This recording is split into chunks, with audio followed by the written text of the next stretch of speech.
Everyone, it's Robin, RS Island Crafts, and welcome to my studio. This is my Whip It Wednesday video where I show you the crafty goodness that I've been working on. I did get a little sewing in this week, but I only got it in for about 4 hours on Sunday. But hey, that's something, right? It's a crazy time of year. I don't even have like kids running around and a whole big family to deal with, to cook for, make presents for, shop for, go out and do all the holiday stuff. It's just me that I need to worry about. And yet this month is just flying by. Once we hit Thanksgiving, the end of the year just speeds right by. I did finish my house's quilt top. That was the quilt along that I was doing with my patrons. We worked on it for the second half of this year from June until December. Let me bring it over and show you some of the close-ups of the houses and the last 2 rows that I finished. Now, I haven't quilted, I haven't done anything except finish the quilt top of our 2023 quilt along. I can't even remember what our first quilt along was for 2024, but the Christmas stars. So the Christmas stars top is done. It's not a quilt either. And the house's top is done and it's not a quilt either. And I am going to be covered in thread by the time I show you this.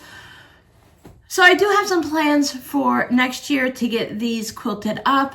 When we do the first Whip It Wednesday of 2025, 2 weeks from now, Christmas is 1 week from now, New Year's is 2 weeks from now. That's crazy. I'll go over all of my plans for 2025. I don't normally have plans, but this year I have some plans. I'm feeling a little organized. And I know that a good majority of them will happen because I'm planning properly. So this is the quilt. It's the Villages quilt. These house blocks are sewn together. They're not paper pieced or anything like that. I mixed in some holiday ones. I wanted to choose some of my favorite fabrics and just make houses with them. I made some out of charm packs before I realized I wanted to make all of them my favorite fabrics. I also used different blues for the sky, even though some blues repeat. They are all different blues. This was another one of those charm pack ones. So there's 81 houses. Maybe I'll lay it out on the dining room floor and just give you guys an overview of all of the houses. But the 2 rows that I finished are on the bottom.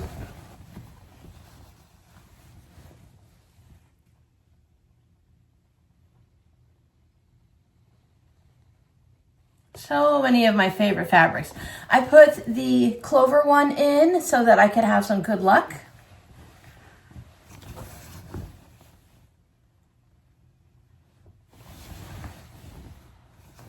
I love hearts. This one I put in because my oldest son Justin is a really huge fan of Stitch. He collects a lot of the larger pieces like the cookie jars and stuff. Something for Florida. Now I was using the star sashing, the white on white, and I almost had enough to finish the quilt top. About 2.5 houses I was short. So the red's for Christmas. That gets snowflakes. There you go. Snowflakes is what I chose. This is Christmassy, right? That works. Yeah, I can make an excuse. It's my quilt, so it really doesn't matter. But I was like, I sewed so many little pieces together. These last couple of rows of sashing, there are seams and seams. And this row is crazy because there's a seam and a seam and a seam, and they're just every 5 inches, 3 inches, 7 inches. They are just all along there, seams everywhere. But I was determined. I used every last little scrap of the star fabric that I had. I really like this star fabric. Kind of works for a lot of things. It might be considered a 4th of July thing, but I really like it for a lot of things because it just kind of gives you something to peek at there, and it's not like really obtrusive. Like some of the swirls that I love, you can really see the swirls. I also added some Harry Potter fabric. Oop, the birds are out again. I added some Harry Potter fabric and I used some as a door just to bring some of the love of the family into the project. I do not have backing fabric. I do not have batting. I could really just go through my scraps for binding, so that's not that much of an issue, but that's a problem for next year. Next year, Robin can deal with it. She'll make plans and get it all organized. This year, Robin is just so happy that she finished this quilt top by the end of the year. I mean, even inhaling fabric at this point. Blech. There, we'll put our little Christmas gnomes there and they can hang out with us. Now, the other project that I finished was the green patchwork zipper pouch. I worked on these a couple of weeks ago in the live stream. I made the red one and finished it. I had this all set out, but I never had time to finish it. I could have finished it, but it would have meant taking a live stream an extra hour, and I kind of had a feeling, sometimes it feels like everyone wants to hang out for hours, and other times it's like, it's busy season. People just want to go ahead and finish up and hang out for a little bit and then go off and do what they need to.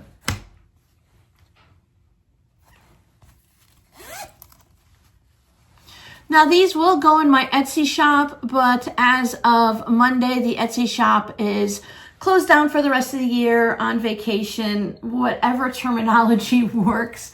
I love those red and white polka dots and then the label. If you'd like to purchase them, you could let me know and I can go ahead and just open up the Etsy shop to sell them to you. But I'm closing the Etsy shop down early, as I mentioned previously, to do inventory and get everything set up for the next year. And then they'll be in the shop next year. Along with the sweatshirt that unfortunately did not make it into the shop either. I think that's it. I don't think I sewed anything else this week. Like I said, I think I only turned my sewing machine on Sunday afternoon, and that was all the time I had. I do have a project that I need to work on this week. My daughter purchased this fabric for her friend. Last year, if you were here, you might remember I made some pillow covers and with the pillow forms and everything inside them for my daughter's friends' children. Their mom really loved the pillows and she wanted one of her own, so my daughter said she really loves, I don't know anything about Baby Yoda and stuff like that, except that it's very popular. So she found this fabric on Etsy. It actually got here just a few days ago. It took a long time because it came in from, I'm pretty sure it was Hong Kong. I think that's pretty good. It shipped, I think, at the beginning of December, maybe in November, and it only took 2 or 3 weeks. That's not bad at this time of year. So I did purchase a whole yard of it, so I'm going to be making a couple projects out of that. And if I have them done, I will make a video so that you guys see them, even if they're gifted before I get to make the video. Now, Robbie's Christmas socks are all finished. I just had a thought, where did I put them? I know where they are. Robbie's Christmas socks are finished, and he's already seen them or parts of them or whatever. And then he went and he picked out the yarn. I think I showed you the yarn maybe for the fingerless mitts. If not, I'm going to show you right now. This is the Felici. It's the worsted weight, and this is in the Bayou colorway. So I have 2 balls of these going, or 2 skeins of these going. And I'm knitting him a pair of, I was going with fingerless mitts, but he wants the little nubbies of the fingers up here so that it covers a little of his fingers, but he still wants his fingertips. He doesn't want full gloves. So they're tipless gloves because they're not, well, I guess they're still kind of fingerless. He's going to have little nubbies. But anyway, I am almost at the 4-inch for the cuff. The entire mitt is going to be ribbed like this. Now, he's already tried them on and they fit his wrist nicely. So they're going to be ribbed like this, a couple more rows, and then this is going to be entirely ribbed all the way up the hand also. Let me see if I have the name of the pattern that I'm working from. I'm pretty sure I showed you guys. It's designed by Ellen Silva in 2009. I've made a few of these already. It's one of my favorites. I like the ribbing because I like when the gloves hold onto your hand and they're not all loosey-goosey. I like a little form-fitting. and it just looks really nice the way it goes up onto the thumb and everything. So I'll put the name right down below. I have it in my Ravelry library, which is a great place to get free and paid for patterns for knitting and crochet, and I'm pretty sure they have things like weaving and stuff. It's basically for fiber arts. These are definitely not going to be Christmas presents. They might not even be 2024 presents. I'm just struggling sometime at night. I've gotten my sleep routine a little bit pushed forward. Maybe it's the lack of daylight savings time that's messing with me, because I've been sleeping in. Now I know it doesn't sound like a lot, but I've been sleeping in until 7 a.m., which means I don't get going in the shop or here in the studio until 9 or 10. And then you start doing, lunch break and chores and things like that. And before I know it, the day's over. My day ends about 4 or 5 o'clock in the sewing area. One way or the other, it doesn't matter when I start, it ends at the same time. So I'm trying to push myself back to getting up. I like to get up at 5:30. I like to go to bed a little bit early, get up at 5:30, and I have a lot of energy in the morning and get all that stuff done so that I can have the whole day. So all that to say is I can't work on the knitting projects when I'm tired, because if I'm knitting and I fall asleep, my hands go like this and I tend to pull the needles out. And while this is a worsted weight yarn, I'm doing it on, I think, a size 4 needle versus an 8 or 9 that it would call for, I think. So the stitches themselves are pretty tiny, and when you're doing knit and purl, there's a stitch on the front of the needle and a stitch on the back, and they're all on the same needle, but just the way they sit. So they'll sit in, and that's how you get the ribbing. You can see how like one stitch is prevalent in the front and one is towards the inside of the mitt. So when I pull them all out, it's just hard. So what I've been working on at night, when I only have like 15 minutes anyway, I've been working on the dishcloth still. I'm not sure how many I've shown you, but I've been getting 2 from the spools, the littler one, not the giant big cones of cotton. I like to get the smaller ones so I can have a variety of colors of thread, yarn. I get bored on the big cones for projects like this. So I'm getting 2, and even apparently I don't make them the same. Oh, this was when I was trying to decide how big to make them. And then I think I made this one. I decided it was too small, too big.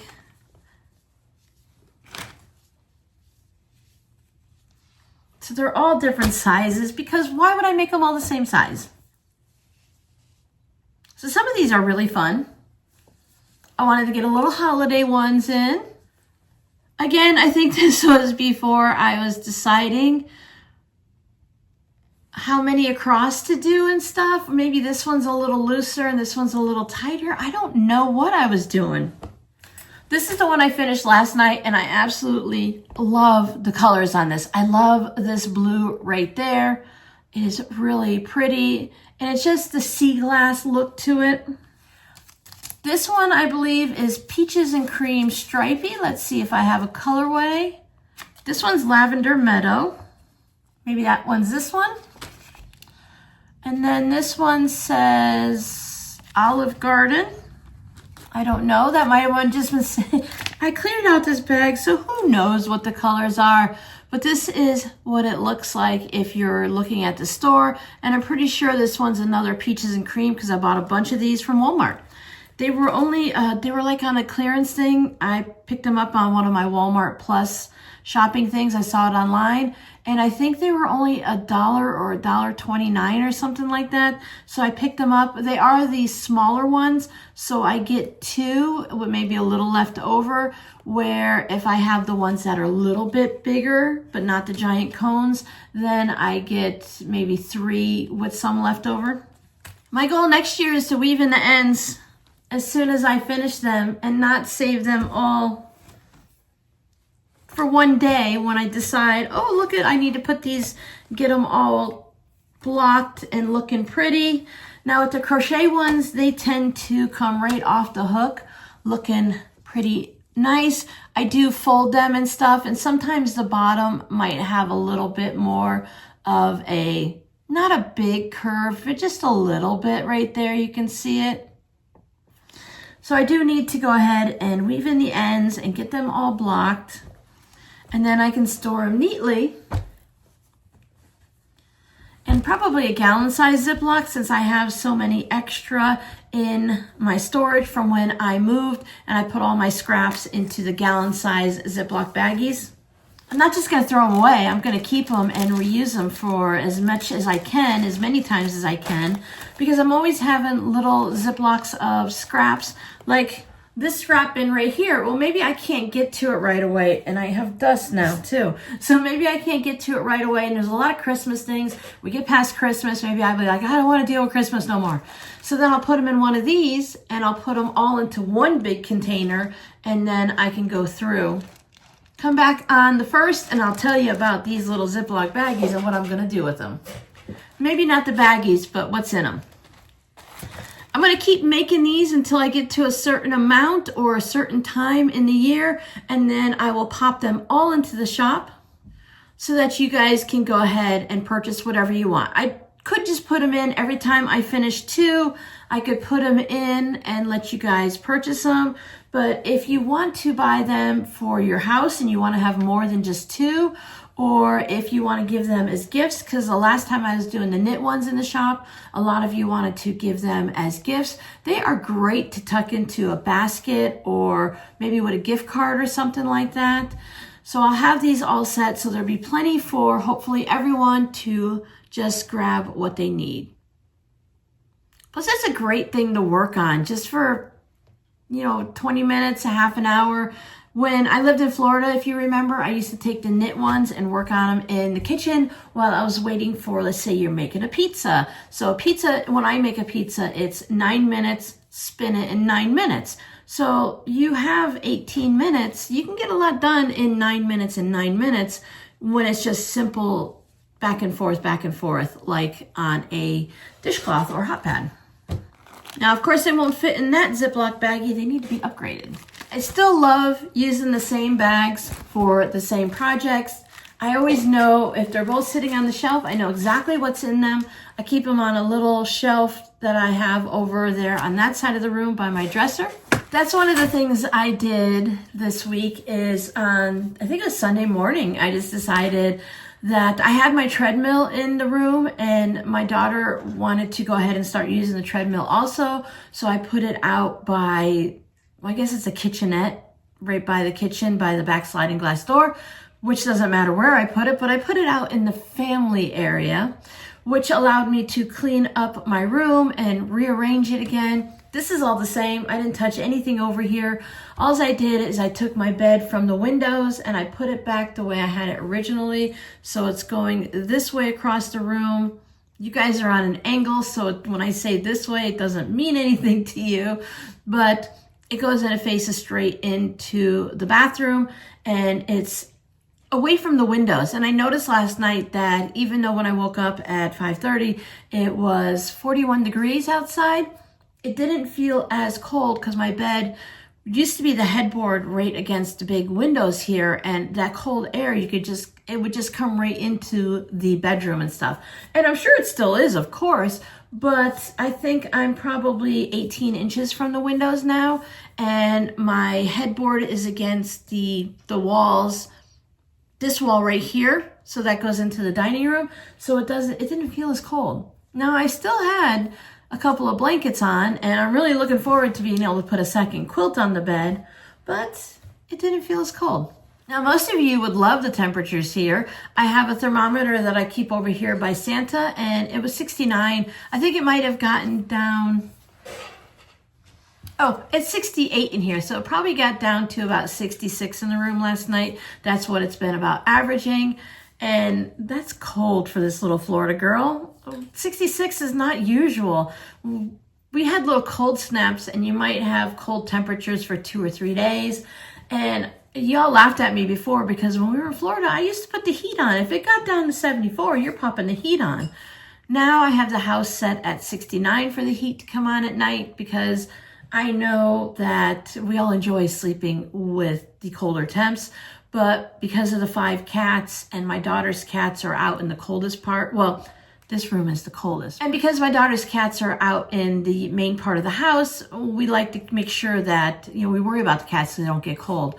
But I think it's just a human worrying about a cat. I don't think the cats care. They're fine. I know when my girls are cold because they climb into bed with me and get underneath my quilts. So I've been telling my daughter, she's out in the snowy area. She's been in Iowa. Now she's in Oklahoma. She's in Tulsa. Yeah, Tulsa, because it's like Tesla. So she's in Tulsa. They had a Mission Barbecue grand opening a couple months ago, so she's helping them. The whole company, everyone just on the ground, right? They call it boots on the ground. It's kind of a big military type company. So it's boots on the ground. Everyone just piles in. And then after the 2-month mark, all those people just go away. So you have this really busy store and all of a sudden everyone left you. So then they have a part 2 that comes in. They just have a few people trickle in. Mostly it's the Arizona people because they don't have a store to work in yet. They're storeless. But anyway, my daughter says, "Oh, Mom, you're just it's cold. It's cold." Yeah. "Oh, poor you in Arizona. It's cold." So she comes home and she's like, "I need another hoodie." And she's walking around with a blanket on. She went and bought a new blanket. And she's like, "This house has cold pockets everywhere." And I'm like, "I told you." Nobody believes Mom. All right, enough with the weather. Let's go into the book and see what we have going on. So last week's scrappy word was FPP. I know most of you already knew that one. It's a really easy one if you dabble a little in the quilting or you watch different videos, because FPP is foundation paper piecing. We've done that before. I'll put a link to, I think I only did 1 or 2 videos for foundation paper piecing. I'll put them down in the pinned comment so you guys can go check it out if you'd like. We did the economy blocks because that's a really great one to do. You can also do foundation paper piecing we did the pineapple block, but I did not foundation paper piece that one. I printed it out. I did a couple steps to it and I'm like, no, because I was using 1.5 inch strips. I'm like, no, thank you. I can sew those, I'm good. Now, when we're doing our log cabin quilt along next year in 2025, we're gonna actually start it on the first Saturday of the year, which is January 4th. So you could do log cabin foundation paper piecing. So if you're struggling with getting your log cabin just right, or you enjoy foundation paper piecing, or you don't want to think about it or anything, they have all different kinds of patterns online. I think, is it Shabby Fabrics that has it? No. The Fat Quarter Shop is the one that has those little books of tear-off sheets that you can go ahead and get the log cabin ones, so you can get them in different sizes. I'm gonna guess that they may have the common ones, 3.5, 6.5, 9.5, 12.5. I don't know. You'd have to go over and look, decide what size you want, but they just have the tear-off sheets. So you can do your foundation paper piecing with the log cabins, and you'll know every log cabin will be perfect. Me, I'm gonna go and do the improvisational one. That's just the way I enjoy making log cabins. It's going to be similar to my crumb blocks, but I'm just going to use more logs and less crumbs. So this one is kind of interesting. It starts with an F still. This week's scrappy word is FOB. FOB. I almost read out what it means, so we don't want to do that. If you know what that means, and I think a lot of you know this, or a lot of you experience this, even if you don't know what those initials stand for. I had that same, I was FOBing. I FOB'd many times when I first started quilting. So go ahead and leave that in the comments. I'm going to go ahead and wish everyone a Merry Christmas. I know I wish everyone a Merry Christmas when I'm doing the Advent series, but I don't know yet if I'll have a WiP It Wednesday next Wednesday. I should, but in case I don't, I hope everyone's having a wonderful summer. No, it's not summertime, Robin. My goodness. I hope everyone's having a wonderful December and that it's not flying by too quick and that you're taking the time to either enjoy family or do like I'm doing and just zen out in your sewing space. Pick up a little knitting, crochet, do a little cross stitch. There are so many crafts that we can do that we can just zen out a little bit and relax, read a book, listen to an audiobook, maybe catch up on some YouTube. I have lots of videos for you to watch.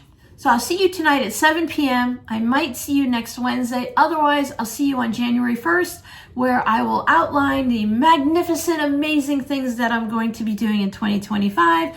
And I hope you guys can join me in the fun. Whether you want to join in and do some of the things I'm doing, or you just want to watch to see if I actually get these things done. Thanks for hanging out with me. Thank you for all of your support. I'll see you in whatever videos pop up for you, and we'll talk later. Bye.